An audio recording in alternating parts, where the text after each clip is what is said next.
મામલો એ છે કે આ પંચાયતના કનેક્શનના વેરા વસૂલાત બહુ બાકી છે, તો અમે જાણ કરી, નોટિસે આપી અને 3-4 ફોન કર્યા, પણ તોય કોઈ લોકો વેરો વસૂલાત કરવા આવતા નથી. એ કારણે અમારા કનેક્શન કાપવામાં આવે છે. અત્યારે કઈ રીતે કનેક્શન કાપવાનું શરૂ કર્યું છે? કોણ કોણ આ મુહિમમાં જોડાયા છે? મંત્રી સાહેબ છે અમારા, સરપંચ અનિતાબેન અરવિંદભાઈ ખાણિયા, અને 2 બીજા કનેક્શન કાપવાવાળાને કીધું છે.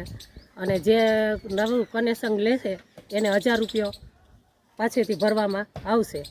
અને અત્યારે જે વેરો વસૂલાત નહીં કરે એનું કનેક્શન કાપવામાં આવશે. કેટલા સમયથી સમજાવવાની કોશિશ કરાઈ, નોટિસ અપાઈ? નોટિસ આપી તો જાજો સમય નથી થયો, પણ અમે ફોન ઉપરથી તો વાત જાજો સમય ત્યાં કરીએ છીએ કે તમે વેરો ભરી જાઓ, વેરો ભરી જાઓ, પણ તોય કોઈ વેરો ભરવા આવતા નથી. હું ત્રિવેદી નીતા ભરતભાઈ, યુવનગર ગામના તલાટી કમ મંત્રી. મને અહીંયા ચાર્જ સંભાળ્યાનો 3 મહિના થયા છે. આવતા વેત સૌ પ્રથમ મોટા બાકીદારોનું લિસ્ટ બનાવવામાં આવ્યું અને એ લોકોને જાણ કરવામાં આવી. પહેલાં મૌખિક જાણ કરી, ત્યારબાદ એ લોકોને એકવાર પંચાયતની નોટિસ આપવામાં આવી.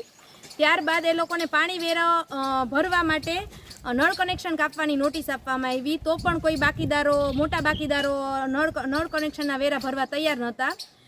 એટલે અમે પંચાયતનો એક સામાન્ય ઠરાવ કર્યો કે ભાઈ જે મોટા બાકીદારો હોય એના નળ કનેક્શન રદ કરવા, અને જો એને પછીથી નળ કનેક્શન લેવાના હોય તો 1000 રૂપિયાનો દંડ ફટકારવામાં આવશે. એટલે અત્યારે બસ હું સરપંચ શ્રી, મારા એક તલાટી મિત્ર બેન અને પ્યુન અમારા અને 2 બીજા નળ કનેક્શન કાપવાવાળા મજૂરો, અમે ટોટલ 10 થી 12 જણા થઈ અને આ ડ્રાઈવ ચાલુ કરી છે. એટલે પ્રજાનો સહયોગ સારો છે. થોડો વેરો આવે છે. બાકી જેના બાકી હશે એ લોકોના નળ કનેક્શન કાપવામાં આવશે. અંદાજે કેટલા કનેક્શન બાકી છે? સપોઝ કે હવે જેને ફરી લેવું હોય તો શું પ્રોસેસ રહેશે? અંદાજિત લગભગ 800 થી 900 જણાના વેરા આવા મોટા બાકીદારોના બાકી છે.